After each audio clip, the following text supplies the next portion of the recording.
ਸੰਗ ਨ ਚਾਲਸ ਤੇਰੇ ਧਨਾ। ਤੂੰ ਕਿਆ ਲਪਟਾਵੇਂ ਮੂਰਖ ਮਨਾ। ਸੰਗ ਨਾ ਚਾਲਸ ਤੇਰੇ ਧਨਾ।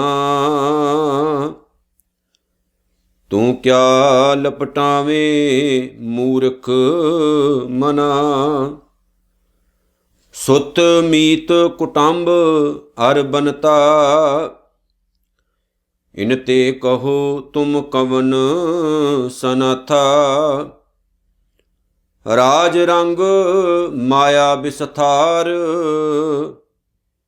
ਇਨ ਤੇ ਕਹੋ ਕਵਨ ਛੁਟਕਾਰ। ਆਸ ਹਸਤੀ ਰਥ ਅਸਵਾਰੀ।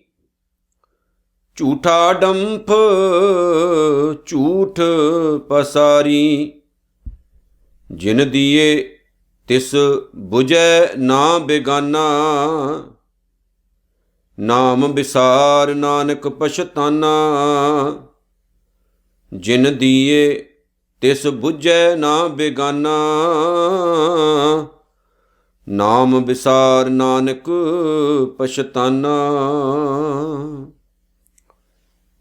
ਨਿਮਾਣਿਆਂ ਦੇ ਮਾਨ, ਨਿਤਾਣਿਆਂ ਦੇ ਤਾਨ, ਨਿਓਟਿਆਂ ਦੀ ਓਟ, ਨਿਆਸਰਿਆਂ ਦੇ ਆਸਰੇ।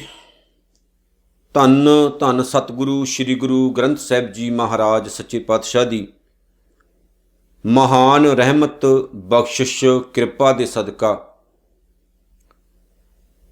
ਪੰਜਵੇਂ ਪਾਤਸ਼ਾਹ ਸ੍ਰੀ ਗੁਰੂ ਅਰਜਨ ਸਾਹਿਬ ਜੀ ਮਹਾਰਾਜ ਦੀ ਉਚਾਰਨ ਕੀਤੀ ਹੋਈ ਸੁਖਮਨੀ ਸਾਹਿਬ ਜੀ ਦੀ ਪਾਵਨ ਬਾਣੀ ਦੀ ਵਿਚਾਰ ਕਰਨ ਦੇ ਲਈ ਅਸੀਂ ਦੁਬਾਰਾ ਫਿਰ ਜੁੜੇ ਹਾਂ। ਸਤਿਕਾਰ ਸਹਿਤ ਸਭ ਤੋਂ ਪਹਿਲਾਂ ਗੁਰੂ ਹੁਕਮ ਦੇ ਮੁਤਾਬਕ ਗੁਰੂ ਫਤਿਹ ਸਾਂਝੀ ਕਰੀਏ। ਆਖੋ ਜੀ, ਵਾਹਿਗੁਰੂ ਜੀ ਕਾ ਖਾਲਸਾ, ਵਾਹਿਗੁਰੂ ਜੀ ਕੀ ਫਤਿਹ। ਧੰਨ ਧੰਨ ਸਤਿਗੁਰੂ ਸ੍ਰੀ ਗੁਰੂ ਅਰਜਨ ਸਾਹਿਬ ਜੀ ਮਹਾਰਾਜ ਨੇ ਸੁਖਮਨੀ ਸਾਹਿਬ ਦੀ ਪਾਵਨ ਬਾਣੀ ਦੀ ਅੱਜ 19ਵੀਂ ਅਸ਼ਟਪਦੀ ਦੀ 5ਵੀਂ ਪੌੜੀ ਸਾਡੀ ਝੋਲੀ 'ਚ ਪਾਈ ਹੈ, ਜਿਸ ਦਾ ਪਾਠ ਆਪ ਜੀ ਨੇ ਸਤਿਕਾਰ ਨਾਲ ਦਾਸਰਿਆਂ ਪਾਸੋਂ ਸਰਵਣ ਕੀਤਾ ਹੈ। ਸ੍ਰੀ ਗੁਰੂ ਅਰਜਨ ਸਾਹਿਬ ਜੀ ਮਹਾਰਾਜ ਨੇ ਇਸ ਪੌੜੀ ਦੇ ਵਿੱਚ ਬਖਸ਼ਿਸ਼ ਕੀਤੀ ਹੈ, ਸੰਗ ਨਾ ਚਾਲਸ ਤੇਰੇ ਧਨਾ। ਧਨਾ ਦਾ ਮਤਲਬ ਹੈ ਧਨ ਦੌਲਤ। ਸੰਗ ਭਾਵ ਤੇਰੇ ਨਾਲ। ਕਹਿੰਦੇ ਹੇ ਮੂਰਖ ਮਨ, ਦੌਲਤ ਭਾਵ ਧਨ ਜਿਹੜਾ ਹੈ ਉਹ ਤੇਰੇ ਨਾਲ ਨਹੀਂ ਜਾ ਸਕਦਾ। ਹੁਣ ਇਹ ਤਾਂ ਸਪਸ਼ਟ ਹੀ ਹੈ ਕਿ ਜਦੋਂ ਅਸੀਂ ਮਰ ਜਾਂਦੇ ਹਾਂ ਤੇ ਸਾਡੇ ਨਾਲ ਇਸ ਦੁਨੀਆ ਤੋਂ ਕੁਝ ਵੀ ਨਹੀਂ ਜਾਂਦਾ। ਇੱਕ ਬੜਾ ਵੱਡਾ ਭੁਲੇਖਾ ਹੈ ਬੰਦੇ ਦਾ, ਜਿਹੜਾ ਗੁਰਬਾਣੀ ਬਾਰ-ਬਾਰ ਦੂਰ ਕਰਦੀ ਹੈ, ਜਿਹਦੇ ਸਦਕਾ ਸ਼ਾਇਦ ਬੰਦਾ ਸਮਝ ਜਾਏ, ਬੰਦੇ ਨੂੰ ਸੋਝੀ ਮਿਲ ਜਾਏ, ਬੰਦਾ ਸਹੀ ਰਸਤੇ ਉੱਤੇ ਤੁਰਨਾ ਸ਼ੁਰੂ ਕਰਦਾ ਹੈ। ਜ਼ਿਆਦਾਤਰ ਆਪਾਂ ਧਨ ਦੇ ਲਈ, ਦੌਲਤ ਦੇ ਲਈ ਪਾਪ ਕਰਦੇ ਹਾਂ, ਕੁਕਰਮ ਕਰਦੇ ਹਾਂ, ਠੱਗੀਆਂ ਮਾਰਦੇ ਹਾਂ, ਕਿਸੇ ਦੂਸਰੇ ਦਾ ਬੁਰਾ ਕਰਦੇ ਹਾਂ। ਪਰ ਇਹ ਦੌਲਤ ਹਮੇਸ਼ਾ ਕਿਸੇ ਦੇ ਨਾਲ ਨਹੀਂ ਰਹੀ। ਜਿਵੇਂ ਸਾਡੇ ਬਜ਼ੁਰਗ ਕਹਿੰਦੇ ਨੇ ਕਿ ਦੌਲਤ ਭਾਵ ਧਨ ਮਾਇਆ ਇਹ ਬੰਦੇ ਦੇ ਹੱਥਾਂ ਦੀ ਮੈਲ ਹੈ, ਪਰ ਇਸ ਮੈਲ ਦੇ ਕਾਰਨ ਬੰਦਾ ਬਹੁਤ ਵਾਰ ਖੁਦ ਮੈਲਾ ਹੋ ਜਾਂਦਾ। ਇੱਦਾਂ ਦੇ ਮਾੜੇ ਕੰਮ ਕਰ ਜਾਂਦਾ, ਕੁਕਰਮ ਕਰ ਜਾਂਦਾ ਹੈ, ਜਿਸ ਦੀ ਵਜ੍ਹਾ ਕਰਕੇ ਇਹਦੇ ਮੱਥੇ 'ਤੇ ਲੱਗੇ ਹੋਏ ਦਾਗ ਸਦੀਆਂ ਤੱਕ ਵੀ ਨਹੀਂ ਉਤਰਦੇ ਨੇ। ਇਸ ਦੌਲਤ ਨੇ ਬੰਦੇ ਦੇ ਕੋਲੋਂ ਬੜੇ ਮਾੜੇ ਵੀ ਕੰਮ ਕਰਵਾਏ ਨੇ, ਚੰਗੇ ਵੀ ਕਰਵਾਏ ਨੇ। ਜਿਵੇਂ ਮੈਂ ਕਈ ਵਾਰ ਕਿਹਾ ਕਰਦਾ, ਇਹ ਸਾਡੀ ਸੋਚਣ ਸ਼ਕਤੀ ਦੇ ਉੱਤੇ ਨਿਰਭਰ ਹੈ। ਇਹ ਸਾਡੀ ਸੋਚਣ ਸ਼ਕਤੀ ਦੇ ਉੱਤੇ ਨਿਰਭਰ ਹੈ ਕਿ ਜਿਨ੍ਹਾਂ ਦੇ ਕੋਲ ਜ਼ਿਆਦਾ ਆ ਗਈ, ਹੋ ਸਕਦਾ ਉਹਨਾਂ ਦਾ ਮਾਈਂਡ ਇਸ ਪਾਸੇ ਤੁਰੇ ਵੀ ਜ਼ਿਆਦਾ ਹੈ ਤੇ ਮੈਂ ਕਿਸੇ ਦਾ ਭਲਾ ਕਰਾਂ, ਤੇ ਜਿਨ੍ਹਾਂ ਦਾ ਮਨ ਹੀ ਮਾੜਾ ਹੈ, ਜ਼ਿਆਦਾ ਆ ਗਈ ਤੇ ਹੋਰ ਵਿਗੜ ਜਾਂਦੇ ਨੇ ਉਹ। ਪਰ ਅਸੀਂ ਗੁਰੂ ਆਸ਼ੇ ਦੇ ਮੁਤਾਬਕ ਤੁਰਨਾ ਹੈ। ਸਤਿਗੁਰੂ ਨੇ ਕਿਹਾ, ਪਿਆਰਿਆ, ਦੁਨੀਆ ਜਿਹੜੀ ਹੈ ਇਹਦੇ ਵਿੱਚ ਤੂੰ ਆਇਆ ਹੈ ਤੇ ਤੇਰਾ ਕੁਛ ਮਨੋਰਥ ਹੈ ਇਸ ਸੰਸਾਰ ਵਿੱਚ ਆਉਣ ਦਾ। ਕੱਲੀ ਧਨ ਦੌਲਤ ਜਾਂ ਕਾਰੋਬਾਰ ਤੱਕ ਸੀਮਤ ਨਹੀਂ ਰਹਿਣਾ, ਆਪਣੇ ਜੀਵਨ ਨੂੰ ਵੀ ਸਮਝਣਾ, ਉੱਚਾ ਵੀ ਚੁੱਕਣਾ ਇਸ ਚੀਜ਼ ਨੂੰ। ਆਓ ਅੱਗੇ ਵਿਚਾਰੀਏ। ਸੰਗ ਨਾ ਚਾਲਸ ਤੇਰੇ ਨਾਲ ਨਹੀਂ ਜਾਣਗੇ। ਤੇਰਾ ਧਨਾ, ਆਹ ਜਿਹੜਾ ਧਨ ਹੈ, ਦੌਲਤ ਹੈ ਪਿਆਰਿਆ, ਜਿਹੜੀ ਰਾਤ ਦਿਨ ਇਕੱਠੀ ਕਰ ਰਹੇ ਹਾਂ, ਇਹ ਨਾਲ ਨਹੀਂ ਜਾਣੀ, ਪਰ ਇਸ ਦੁਨੀਆ ਲਈ ਜ਼ਰੂਰੀ ਹੈ। ਇਹ ਵੀ ਮੈਂ ਦੱਸ ਦੇਵਾਂ, ਇਸ ਦੁਨੀਆ ਲਈ ਜ਼ਰੂਰੀ। ਜੇ ਦੌਲਤ ਨਾ ਹੋਵੇ, ਧਨ ਨਾ ਹੋਵੇ, ਚੰਗੇ ਕੱਪੜੇ ਨਹੀਂ ਪਾ ਸਕਦੇ ਆਪਾਂ, ਚੰਗਾ ਸਾਡਾ ਲਾਈਫ ਸਟਾਈਲ ਨਹੀਂ ਹੋ ਸਕਦਾ, ਬੱਚੇ ਨਹੀਂ ਪੜ੍ਹਾ ਸਕਦੇ ਆਪਾਂ, ਰੋਟੀ ਨਹੀਂ ਖਾ ਸਕਦੇ ਆਪਾਂ, 2 ਕਦਮ ਨਹੀਂ ਆਪਾਂ ਗਾਂਹ ਜਾ ਸਕਦੇ, ਇਹ ਵੀ ਜ਼ਰੂਰੀ ਹੈ। ਪਰ ਕੁਝ ਧਾਰਮਿਕ ਜਿਹੜੇ ਲੋਕ ਨੇ, ਜਿਵੇਂ ਬਹੁਤਾਂਤ ਇਹ ਚੀਜ਼ ਪਾਈ ਜਾਂਦੀ ਹੈ ਜੀ, ਬਾਬਾ ਜੀ ਪੈਸੇ ਨੂੰ ਹੱਥ ਨਹੀਂ ਲਾਉਂਦੇ। ਕਈ ਲੋਕ ਪਖੰਡ ਵੀ ਕਰਨਗੇ ਜੀ, ਮੈਂ ਨਹੀਂ ਲਾਉਂਦਾ ਜੀ ਪੈਸੇ ਨੂੰ ਹੱਥ, ਜੇਬ 'ਚ ਹੀ ਪਾ ਦਿਓ ਜੀ ਸਿੱਧਾ। ਗੱਲ ਤਾਂ ਹੈ ਨਾ, ਅੰਦਰ ਜਾ ਰਹੀ ਹੈ। ਗਿਆਨੀ ਮਾਨ ਸਿੰਘ ਝੌਰ ਹੋਣਾ ਦੇ ਜੀਵਨ ਦੀ ਇੱਕ ਕਹਾਣੀ ਬੜੀ ਪਿਆਰੀ ਹੈ। ਉਹ ਕਥਾ ਕਰਨ ਵਾਸਤੇ ਕਿਤੇ ਗਏ ਹੋਏ ਸੀ। ਜਦੋਂ ਕਥਾ ਉਹਨਾਂ ਨੇ ਕੀਤੀ, ਸੰਗਤ ਬਹੁਤ ਜ਼ਿਆਦਾ ਸੀ, ਤਾਂ ਬਹੁਤ ਲੋਕਾਂ ਨੇ ਮਾਣ ਸਤਿਕਾਰ ਕੀਤਾ। ਤੇ ਗਿਆਨੀ ਜੀ ਨੇ ਫਿਰ ਵਾਪਸ ਆਉਣਾ ਸੀ ਪੰਜਾਬ ਨੂੰ, ਪੰਜਾਬ ਤੋਂ ਬਾਹਰ ਦੀ ਗੱਲ ਹੈ, ਵਾਪਸ ਆਉਣਾ ਸੀ। ਤਾਂ ਜਿਹੜੇ ਪ੍ਰਬੰਧਕ ਸੱਜਣ ਸਨ, ਉਹਨਾਂ ਦੇ ਸਾਹਮਣੇ ਹੱਥ ਜੋੜ ਕੇ ਕਹਿੰਦੇ, ਚੰਗਾ ਪਿਆਰਿਓ, ਦਿਓ ਆਗਿਆ, ਹੁਣ ਜਾਣਾ। ਉਹਨਾਂ ਨੇ ਵੀ ਅੱਗੋਂ ਹੱਥ ਜੋੜ ਕੇ ਕਿਹਾ, ਗਿਆਨੀ ਜੀ ਤੁਹਾਡਾ ਬਹੁਤ ਬਹੁਤ ਧੰਨਵਾਦ, ਤੁਸੀਂ ਸਾਨੂੰ ਦਰਸ਼ਨ ਦਿੱਤੇ, ਤੁਹਾਡਾ ਧੰਨਵਾਦ। ਗਿਆਨੀ ਜੀ ਕਹਿੰਦੇ ਵੀ ਮੈਨੂੰ ਇੱਦਾਂ ਕਰ, ਰਕਸ਼ਾ ਮੰਗਾ ਦਿਓ ਤਾਂ ਕਿ ਮੈਂ ਸਟੇਸ਼ਨ ਤੱਕ ਪਹੁੰਚ ਸਕਾਂ। ਉਸ ਟਾਈਮ ਉਹਨਾਂ ਨੇ ਰਕਸ਼ਾ ਮੰਗਾਇਆ, ਰਕਸ਼ੇ ਵਾਲੇ ਨੇ ਬਿਠਾਇਆ, ਸਟੇਸ਼ਨ 'ਤੇ ਜਾ ਪਹੁੰਚੇ। ਜਦੋਂ ਜਾ ਪਹੁੰਚੇ, ਰਕਸ਼ੇ ਵਾਲਾ ਕਹਿੰਦਾ ਜੀ ਮੇਰੇ ਇੰਨੇ ਪੈਸੇ ਬਣਦੇ। ਗਿਆਨੀ ਜੀ ਕਹਿੰਦੇ ਤੇਰਾ ਬਹੁਤ ਬਹੁਤ ਧੰਨਵਾਦ ਵੀ ਤੂੰ ਮੈਨੂੰ ਇੱਥੋਂ ਤੱਕ ਲੈ ਕੇ ਆਇਆ। ਉਹ ਕਹਿੰਦੇ ਜੀ ਧੰਨਵਾਦ ਨਾਲ ਕੰਮ ਨਹੀਂ ਚੱਲਣਾ, ਪੈਸੇ ਦਿਓ, ਪੈਸੇ ਦਿਓ, ਮੈਂ ਨਿਆਣੇ ਥੋੜ੍ਹੀ ਭੁੱਖੇ ਮਾਰਨੇ, ਇੰਨੀ ਦੂਰੋਂ ਮੈਂ ਤੁਹਾਨੂੰ ਲੈ ਕੇ ਆਇਆ, ਤੁਸੀਂ ਧੰਨਵਾਦ ਕਰਕੇ ਸਾਰੀ ਜਾਂਦੇ। ਗਿਆਨੀ ਜੀ ਕਹਿੰਦੇ ਹੁਣ ਇੱਦਾਂ ਕਰ, ਜੇ ਪੈਸੇ ਲੈਣੇ ਜਿੱਥੋਂ ਲੈ ਕੇ ਆਇਆ ਉੱਥੇ ਛੱਡ ਕੇ ਆ, ਮਿਲ ਜਾਣਗੇ ਤੈਨੂੰ। ਛੱਡ ਕੇ ਆਇਆ। ਜਦੋਂ ਗਾਂਹ ਜਾ ਕੇ ਵੇਖਿਆ, ਪ੍ਰਬੰਧਕ ਸੱਜਣ ਸਾਰੇ ਬੈਠੇ ਹੋਏ ਸਨ, ਮਾਇਆ ਗਿਣ ਰਹੇ ਸੀ। ਉਹਨਾਂ ਦੇ ਸਾਹਮਣੇ ਹੱਥ ਜੋੜ ਕੇ ਪਤਾ ਕੀ ਕਹਿੰਦੇ, ਕਹਿੰਦੇ ਪਿਆਰਿਓ ਤੁਹਾਡਾ ਜਿਹੜਾ ਧੰਨਵਾਦ ਹੈ ਨਾ, ਉਹ ਰੇਲਵੇ ਸਟੇਸ਼ਨ ਤੱਕ ਵੀ ਨਹੀਂ ਚੱਲਿਆ, ਤਾਂ ਮੈਂ ਤਾਂ ਪੰਜਾਬ ਤੱਕ ਜਾਣਾ। ਨੰਬਰ 1 ਇਹਨੂੰ ਪੈਸੇ ਦਿਓ, ਜਿਹੜਾ ਮੈਨੂੰ ਛੱਡ ਕੇ ਆਇਆ ਵਿਚਾਰਾ, ਕਿੰਨੇ ਗੇੜੇ ਇਹਨੇ ਲਾਏ। ਨੰਬਰ 2 ਮੇਰੇ ਵੀ ਕੁਝ ਪੱਲੇ ਪਾਓ ਤਾਂ ਕਿ ਮੈਂ ਵੀ ਨਿਆਣੇ ਪਾਲਣੇ ਤੇ ਮੈਂ ਅਗਾਂਹ ਵੀ ਜਾਣਾ।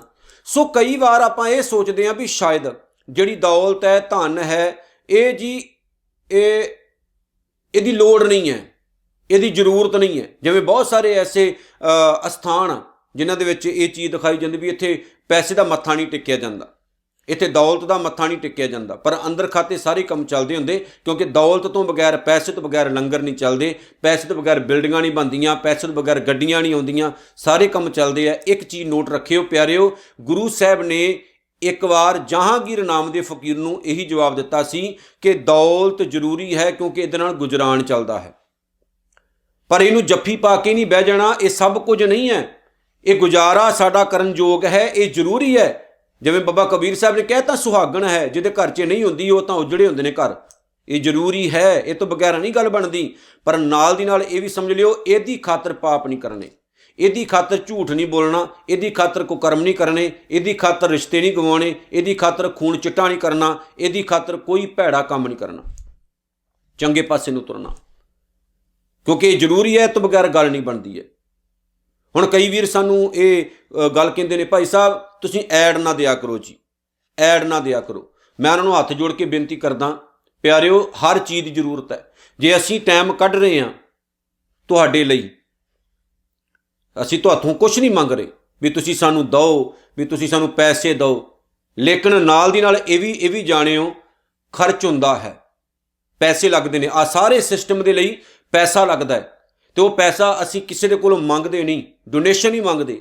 ਤੁਸੀਂ ਦੇਖਿਓ ਕਦੀ ਅੱਜ ਤੱਕ ਦੇ ਸਮੇਂ ਵਿੱਚ ਆਪਾਂ ਕਦੀ ਹੱਥ ਨਹੀਂ ਅੱਡੇ ਵੀ ਤੁਸੀਂ ਸਾਨੂੰ ਦਿਓ, ਲੇਕਿਨ ਇਹ ਸਾਰੇ ਖਰਚੇ ਵਰਚੇ ਜਿਹੜੇ ਹੈ ਇਹ ਸਿਸਟਮ ਦੇ ਥਰੂ ਚੱਲਦੇ ਆ। ਇਹ ਜ਼ਰੂਰੀ ਹੁੰਦਾ ਹੈ, ਸਭ ਕੁਝ ਵੇਖ ਕੇ ਚੱਲਣਾ ਪੈਂਦਾ। ਜਾਂ ਇਹ ਜ਼ਰੂਰੀ ਲਾ ਲਓ, ਜਾਂ ਇਹ ਤੁਸੀਂ ਲਾ ਲਓ ਵੀ ਸਾਡੀ ਇੱਕ ਮਜਬੂਰੀ ਹੈ। ਜੇ ਤੁਸੀਂ ਸਾਨੂੰ ਸੁਣਨਾ ਚਾਹੁੰਦੇ ਹੋ ਤਾਂ ਸਾਨੂੰ ਇਹ ਮਜਬੂਰੀ ਹੈ ਕਿ ਸਾਨੂੰ ਆਪਣੀ ਜਿਹੜੀ ਵੀਡੀਓਸ ਹੈ ਉਹਦੇ 'ਚ ਐਡ ਲਾਉਣੀ ਪੈਣੀ, ਕਿਉਂਕਿ ਸਾਰਾ ਜਿਹੜਾ ਸਿਸਟਮ ਹੈ ਇੱਕ ਤਰੀਕੇ ਨਾਲ ਚੱਲਦਾ ਹੈ, ਨਹੀਂ ਤਾਂ ਫਿਰ ਅਸੀਂ ਕੁਝ ਵੀ ਨਹੀਂ ਕਰ ਸਕਾਂਗੇ। ਹਰ ਚੀਜ਼ ਦੇ ਲਈ ਜ਼ਰੂਰਤ ਹੁੰਦੀ ਹੈ ਪੈਸੇ ਦੀ, ਜਾਂ ਫਿਰ ਡਾਇਰੈਕਟ ਤੌਰ 'ਤੇ ਤੁਸੀਂ ਸਾਨੂੰ ਭੇਜ ਦਿਓ, ਫਿਰ ਆਪਾਂ ਨਹੀਂ ਛੱਡਦੇ, ਨਹੀਂ ਕਰਦੇ। ਕਈ ਲੋਕ ਕਹਿ ਦਿੰਦੇ ਆ ਵੀ ਨਾ ਲਾਓ ਜੀ। ਇਹ ਪਿਆਰਿਓ ਸਭ ਕੁਝ ਚੱਲਦਾ ਹੈ, ਜੇ ਦੌਲਤ ਹੀ ਨਾ ਹੋਊਗੀ, ਪੈਸੇ ਨਾ ਆਉਣਗੇ, ਕਿੱਦਾਂ ਅਸੀਂ ਤੁਹਾਡੇ ਸਾਹਮਣੇ ਬੈਠਾਂਗੇ, ਕਿੱਦਾਂ ਅਸੀਂ ਆ ਸਾਰੇ ਸਿਸਟਮ ਨੂੰ ਕਵਰ ਕਰ ਸਕਾਂਗੇ। ਹਰ ਚੀਜ਼ ਦੇ ਲਈ ਪੈਸੇ ਦੀ ਲੋੜ ਹੈ, ਪਰ ਗੁਰੂ ਸਾਹਿਬ ਨੇ ਇਹ ਗੱਲ ਕਹੀ, ਨਾਲ ਕੁਝ ਨਹੀਂ ਜਾਂਦਾ। ਸੰਗ ਨਾ ਚਾਲਸ ਤੇਰਾ ਧਨਾ। ਪਿਆਰਿਆ ਜਿਹੜਾ ਪੈਸਾ ਹੈ, ਧਨ ਦੌਲਤ ਹੈ, ਇਹ ਗੁਜਰਾਨ ਹੈ, ਲੇਕਿਨ ਨਾਲ ਨਹੀਂ ਜਾਂਦਾ ਹੈ, ਨਾਲ ਕੇਵਲ ਪਰਮਾਤਮਾ ਦੇ ਨਾਮ ਨੇ ਨਿਭਣਾ। ਤੂੰ ਕਿਆ ਲਪਟਾਵੇਂ ਮੂਰਖ ਮਨਾ, ਐ ਮੂਰਖ ਮਨ ਤੂੰ ਕਿਉਂ ਜੱਫੀ ਪਾ ਕੇ ਬੈਠਾ ਹੋਇਆ, ਕਿਉਂ ਲਪਟਿਆ ਪਿਆ ਇਸ ਧਨ ਨੂੰ, ਇਸ ਦੌਲਤ ਨੂੰ, ਨਿਰੰਕਾਰ ਨੂੰ ਭੁੱਲ ਕੇ ਬਹਿ ਗਿਆ। ਇਹ ਧਨ ਦੌਲਤ ਦੇ ਲਈ ਤੂੰ ਵਾਹਿਗੁਰੂ ਨੂੰ ਭੁੱਲ ਕੇ ਬਹਿ ਗਿਆ। ਉਹਨੂੰ ਨਾ ਭੁੱਲ, ਜੱਫੀ ਮਾਰ ਕੇ ਨਾ ਬੈਠ, ਜੱਫੀ ਪਾ ਕੇ ਨਾ ਬੈਠ, ਕਿਉਂਕਿ ਇਸ ਸੰਸਾਰ ਦੇ ਵਿੱਚ ਬਹੁਤ ਵੱਡੇ ਵੱਡੇ ਲੋਕ ਆਏ ਨੇ, ਪਰ ਸਦਾ ਦੇ ਲਈ ਕੋਈ ਵੀ ਨਹੀਂ ਰਿਹਾ ਤੇ ਨਾ ਕਿਸੇ ਨੇ ਰਹਿਣਾ। ਸੁੱਤ ਮੀਤ ਕੁਟੰਬ ਅਰ ਬਣਤਾ, ਇੱਥੇ ਪਰਿਵਾਰ ਦੀ ਗੱਲ ਹੈ ਵੀ ਭਾਵੇਂ ਤੇਰੇ ਪੁੱਤਰ ਹੈ, ਭਾਵੇਂ ਮਿੱਤਰ ਹੈ, ਭਾਵੇਂ ਸਾਰਾ ਪਰਿਵਾਰ, ਤੇ ਭਾਵੇਂ ਤੇਰੀ ਘਰ ਵਾਲੀ, ਤੇਰਾ ਜੀਵਨ ਸਾਥੀ, ਕਹਿੰਦੇ ਸਾਰਾ ਪਰਿਵਾਰ, ਦੋਸਤ ਮਿੱਤਰ। ਇਨ ਤੇ ਕਹੋ ਤੁਮ ਕਵਣ ਸਨਾਥਾ, ਇਹਨਾਂ ਵਿੱਚੋਂ ਦੱਸ ਤੇਰਾ ਸਾਥ ਦੇਣ ਵਾਲਾ ਕੋਈ ਹੈ? ਸਦੀਵ ਸਾਥ ਦੇਣ ਵਾਲਾ ਕੋਈ ਹੈ? ਨਹੀਂ। ਸਾਰੇ ਆਪੋ ਆਪਣੇ ਸਮੇਂ ਦੇ ਮੁਤਾਬਕ ਮਿਲੇ ਨੇ, ਸਾਰਿਆਂ ਨੇ ਆਪੋ ਆਪਣੇ ਸਟੇਸ਼ਨ ਤੇ ਉਤਰ ਜਾਣਾ, ਪਰ ਹਮੇਸ਼ਾ ਲਈ ਕੋਈ ਨਾਲ ਨਹੀਂ ਨਿਭਦਾ ਹੈ। ਇਸ ਲਈ ਇਹ ਯਾਦ ਰੱਖ, ਪਰਮਾਤਮਾ ਨੇ ਇਹ ਸਾਰੇ ਤੈਨੂੰ ਇਸ ਲਈ ਮਿਲਾਏ ਹੈ ਕਿ ਤੇਰੀ ਜ਼ਿੰਦਗੀ ਵਧੀਆ ਹੋਵੇ, ਤੇਰਾ ਸਮਾਂ ਵਧੀਆ ਲੰਘੇ। ਇਕੱਲਾ ਤਾਂ ਬੰਦਾ ਪਾਗਲ ਹੋ ਜਾਏਗਾ, ਇਸ ਲਈ ਆਪਾਂ ਇਕੱਲੇ ਨਹੀਂ ਰਹਿੰਦੇ। ਸਾਡੇ ਨਾਲ ਯਾਰ ਦੋਸਤ ਹੁੰਦੇ ਨੇ, ਸਾਡਾ ਪਰਿਵਾਰ ਹੁੰਦਾ ਹੈ, ਫੈਮਲੀਆਂ ਬਣਦੀਆਂ ਨੇ, ਨਹੀਂ ਤਾਂ ਇਕੱਲਾ ਤਾਂ ਬੰਦਾ ਵੈਸੇ ਹੀ ਪਾਗਲ ਹੋ ਜਾਏ। ਪਰ ਸਤਿਗੁਰ ਕਹਿੰਦੇ ਇਹਨਾਂ ਦੇ ਵਿੱਚ ਖਚਤ ਨਾ ਹੋ, ਇੰਨਾ ਨਾ ਖਚਤ ਹੋ ਕਿ ਤੈਨੂੰ ਆਪਣੀ ਜ਼ਿੰਦਗੀ ਭੁੱਲ ਜਾਏ, ਤੂੰ ਜਿਉਣਾ ਹੀ ਭੁੱਲ ਜਾਏ, ਤੂੰ ਰੋਟੀ ਖਾਣੀ ਭੁੱਲ ਜਾਏ। ਥੋੜ੍ਹੇ ਦਿਨ ਪਹਿਲਾਂ ਮੇਰੀ ਵਿਚਾਰ ਹੋ ਰਹੀ ਸੀ ਕਿਸੇ ਪਰਿਵਾਰ ਦੇ ਨਾਲ, ਤੇ ਉਹਨਾਂ ਦੀ ਵਾਈਫ ਨੇ ਮੈਨੂੰ ਕਿਹਾ, ਕਹਿੰਦੇ ਇਹਨਾਂ ਦੇ ਕੋਲ ਇੰਨਾ ਜ਼ਿਆਦਾ ਕੰਮ ਹੈ ਕਿ ਜੇ ਸਵੇਰੇ ਉੱਠਦੇ ਆ, ਬੁਰਸ਼ ਨਹੀਂ ਕੀਤਾ ਹੁੰਦਾ, ਲੈਪਟਾਪ ਫੜ ਕੇ ਸਭ ਤੋਂ ਪਹਿਲਾਂ ਮੇਲਾਂ ਚੈੱਕ ਕਰਦੇ ਆ, ਕੰਮ ਕਾਰ ਦੇ ਵਿੱਚ ਲੱਗੇ ਰਹਿੰਦੇ। ਜ਼ਰੂਰੀ ਹੈ ਕੰਮ ਕਾਰ, ਰੋਟੀ ਖਾਣ ਦਾ ਟਾਈਮ ਨਹੀਂ, ਚਾਹ ਪੀਣ ਦਾ ਟਾਈਮ ਨਹੀਂ, ਗੱਲ ਕਰਨ ਦਾ ਟਾਈਮ ਨਹੀਂ, ਹਰ ਵਕਤ ਕਾਲ ਕਾਲ ਕਾਲ ਕਾਲ। ਇਹਦਾ ਮਤਲਬ ਹੈ ਇਹ ਜਿਹੜੀ ਜ਼ਿੰਦਗੀ ਹੈ, ਜਿਹੜੀ ਲਾਈਫ ਹੈ, ਇਹਨੂੰ ਆਪਾਂ ਇੱਦਾਂ ਹੀ ਬਤੀਤ ਕਰਕੇ ਚੱਲ ਜਾਵਾਂਗੇ। ਆਪਣੇ ਲਈ ਵੀ ਤਾਂ ਸਮਾਂ ਕੱਢੋ, ਆਪਣੇ ਲਈ ਵੀ ਤਾਂ ਟਾਈਮ ਕੱਢੋ, ਆਪਣੇ ਲਈ ਵੀ ਜ਼ਰੂਰੀ ਹੈ ਪਿਆਰਿਓ। ਯਾਦ ਰੱਖਿਓ, ਕੱਲਾ ਭੱਜੂ ਭੱਜੂ ਭੱਜੂ ਭੱਜੂ ਪੋ ਨਹੀਂ ਕਰਦੇ ਰਹਿਣਾ, ਆਪਣੇ ਲਈ ਵੀ ਟਾਈਮ ਕੱਢਣਾ, ਜ਼ਿੰਦਗੀ ਵੀ ਜਿਉਣੀ ਹੈ। ਸਤਿਗੁਰ ਕਹਿੰਦੇ ਨੇ ਰਾਜ ਰੰਗ ਮਾਇਆ ਵਿਸਥਾਰ, ਮਾਇਆ ਦੇ ਅਡੰਬਰ, ਰਾਜ ਤੇ ਰੰਗ ਰਲੀਆਂ, ਭਾਵ ਪੈਸੇ ਤੋਂ ਪੈਦਾ ਕੀਤਾ ਖਲਾਰਾ, ਉਹਦੀ ਗੱਲ ਹੈ। ਦੌਲਤ ਤੋਂ ਪੈਦਾ ਕੀਤਾ ਹੋਇਆ ਖਲਾਰਾ, ਜਿੰਨੀ ਦੌਲਤ ਆ ਗਈ ਉਨਾ ਹੀ ਖਲਾਰਾ। ਤੁਸੀਂ ਕਦੇ ਵੇਖਿਆ ਕਿਸੇ ਗਰੀਬ ਆਮ ਮਾਤੜ ਜੇ ਬੰਦੇ ਦੇ ਬੱਚੇ ਜਾਂ ਉਹ ਆਪ ਪੱਬਾਂ ਦੇ ਵਿੱਚ ਨੱਚਦੇ ਹੋਏ? ਨਹੀਂ ਦੇਖੋਗੇ। ਕਲੱਬਾਂ ਦੇ ਵਿੱਚ ਨੱਚਦੇ ਹੋਏ ਨਹੀਂ ਦੇਖੋਗੇ। ਉੱਥੇ ਕਿਹਨਾਂ ਦੇ ਬੱਚੇ ਜਾਂਦੇ ਪਰ ਜ਼ਿਆਦਾਤਰ, ਜਾਂ ਕੌਣ ਜਾਂਦੇ? ਜਿਨ੍ਹਾਂ ਦੇ ਕੋਲ ਇੰਨਾ ਕੁ ਪੈਸਾ ਹੈ, ਉਹਨਾਂ ਨੂੰ ਸਮਝ ਨਹੀਂ ਲੱਗ ਰਹੀ ਆਪਾਂ ਉਡਾਉਣਾ ਕਿੱਦਾਂ। ਜਦੋਂ ਫਿਰ ਉੱਥੇ ਜਾਂਦੇ ਆ, ਨੱਚਦੇ ਆ, ਟੱਪਦੇ ਆ, ਗਲਤ ਹਰਕਤਾਂ ਕਰਦੇ ਆ, ਗਲਤ ਕਰਤੂਤਾਂ ਕਰਦੇ ਆ, ਬਦਨਾਮੀ ਦਾ ਵੀ ਕਾਰਨ ਬਣਦੇ ਆ, ਜ਼ਿੰਦਗੀਆਂ ਵੀ ਜੁੜਦੀਆਂ ਨੇ। ਵੱਡੇ ਵੱਡੇ ਸ਼ਹਿਰਾਂ ਦੇ ਵਿੱਚ ਦੇਖ ਲਓ, ਆਹੀ ਕੁਝ ਚੱਲਦਾ। ਵੈਸੇ ਵੇਖਿਆ ਜਾਏ ਤਾਂ ਬਾਹਰੋਂ ਬੜਾ ਸਭ ਕੁਝ ਠੀਕ ਠਾਕ ਹੁੰਦਾ, ਲੋਕਾਂ ਨੂੰ ਵਿਖਾਵਾ। ਇਹ ਲੋਕ ਸਾਰੇ ਇਹ ਕਰਦੇ ਹੁੰਦੇ, ਅਸੀਂ ਬਿਲਕੁਲ ਬਹੁਤ ਵਧੀਆ ਜੀਵਨ ਵਾਲੇ ਹਾਂ, ਬੜੇ ਉੱਚੇ ਸੋਚੇ ਕਰੈਕਟਰ ਦੇ ਮਾਲਕ ਹਾਂ, ਬੜੇ ਕਮਾਲ ਦੇ ਜੀਵਨ ਵਾਲੇ ਹਾਂ, ਅਸੀਂ ਤਾਂ ਜੀ ਭਾਈਚਾਰਕ ਜੇ ਬੰਦੇ ਹਾਂ, ਸੁਸਾਇਟੀ ਵਾਲੇ ਬੰਦੇ ਹਾਂ। ਲੇਕਿਨ ਉੱਥੇ ਜਾ ਕੇ ਤੁਸੀਂ ਦੇਖੋ, ਕੁੜੀਆਂ ਤੋਂ ਲੈ ਕੇ ਬੀਬੀਆਂ ਤੱਕ ਦੇਹ ਤਰੀ ਦੀ ਸ਼ਰਾਬਾਂ ਪੀ ਰਹੀ ਹੁੰਦੀਆਂ ਨੇ। ਮੈਂ ਕਦੀ ਗਿਆ ਨਹੀਂ, ਪਰ ਉਹ ਮੈਂ ਹਾਲਾਤ ਸੁਣੇ ਨੇ ਤੇ ਸ਼ਾਇਦ ਮੈਂ ਅੱਖੀਂ ਦੇਖੇ ਵੀ ਹੈ। ਆਊਟਸਾਈਡ ਚੰਗੇ ਨਹੀਂ ਹੈ। ਉਹ ਪੈਸਾ ਹੀ ਇੰਨਾ, ਪੈਸੇ ਨੇ ਸ਼ੁਦਾਈ ਕਰਤਾ, ਪਾਗਲ ਕਰ ਦਿੱਤਾ। ਇਸ ਲਈ ਨਿਆਣੇ ਵਿਗੜ ਜਾਂਦੇ ਹੈ, ਆਪ ਵੀ ਖੁਦ ਵੀ ਵਿਗੜ ਜਾਂਦੇ,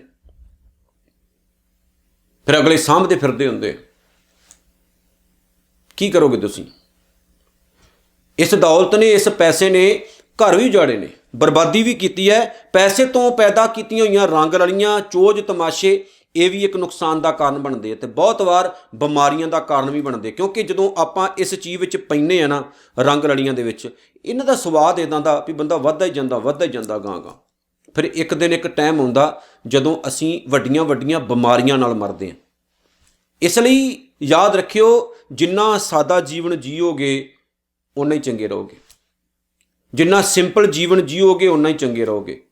ਜਿੰਨਾ ਆਪ ਭੜਕੀਲੇ ਕੰਮ 'ਚ ਪਾਓਗੇ ਨਾ, ਵੱਧਦੇ ਜਾਓਗੇ। ਇਹ ਦਲਦਲ ਹੈ, ਇਹ 'ਚ ਧੱਸਣਾ ਇੱਕ ਵਾਰੀ ਸ਼ੁਰੂ ਕਰ ਦਿਓ। ਜਿਵੇਂ ਨਸ਼ਾ ਹੀ ਹੁੰਦਾ ਨਾ, ਨਸ਼ਾ ਪਹਿਲਾਂ ਲਾਇਆ ਜਾਂਦਾ, ਉਸ ਤੋਂ ਬਾਅਦ ਉਸ ਬੰਦੇ ਨੂੰ ਪੁੱਛ ਕੇ ਵੇਖੋ, ਛੱਡਣਾ ਬਹੁਤ ਔਖਾ ਹੁੰਦਾ। ਉਹਨੂੰ ਐਸਾ ਸਵਾਦ ਆਉਣਾ ਸ਼ੁਰੂ ਹੋ ਜਾਂਦਾ, ਉਹ ਪਛਤਾਉਂਦਾ ਵੀ ਹੈ ਪਰ ਕੁਛ ਕਰ ਨਹੀਂ ਸਕਦਾ। ਉਹ ਇਹ ਬੁਰਾਈ ਜਿਹੜੀ ਹੈ, ਜਾਂ ਇਹ ਰੰਗ ਰਲੀਆਂ ਵਾਲਾ ਜਿਹੜਾ ਕੰਮ ਹੈ ਨਾ, ਇਹ ਇੱਦਾਂ ਦਾ ਹੀ ਹੈ।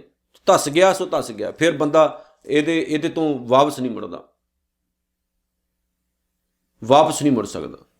ਇਸ ਲਈ ਸਾਡੇ ਬੱਚਿਆਂ ਦਾ ਤੇ ਸਾਡਾ ਰੁਝਾਨ ਅੱਜ ਧਾਰਮਿਕ ਖਿਆਲਾਂ ਵੱਲ ਘੱਟ ਹੈ ਤੇ ਪੁੱਠੇ ਕੰਮਾਂ ਦੇ ਵੱਲ ਜ਼ਿਆਦਾ।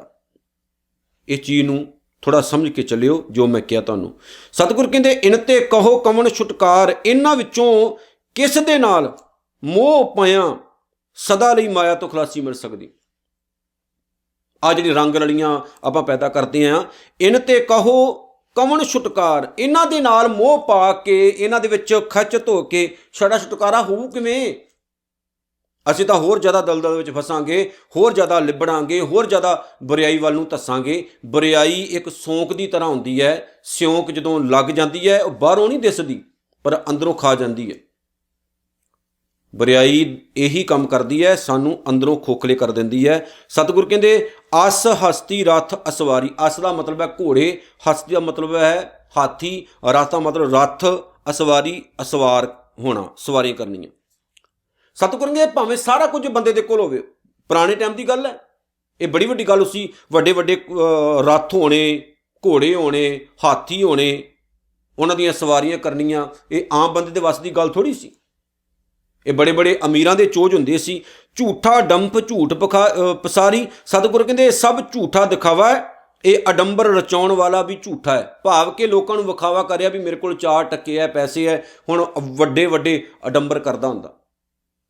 ਕੁਛ ਵੀ ਨਹੀਂ ਮਿਲਦਾ, ਕੁਝ ਵੀ ਨਹੀਂ ਜੇ ਪੱਲੇ ਪੈਂਦਾ। ਮੈਂ ਪਿਛਲੀ ਵੀਡੀਓ 'ਚ ਵੀ ਗੱਲ ਕਹੀ ਸੀ, ਲੋਕਾਂ ਨੂੰ ਵਿਖਾਵਾ ਨਾ ਕਰਿਆ ਕਰੋ।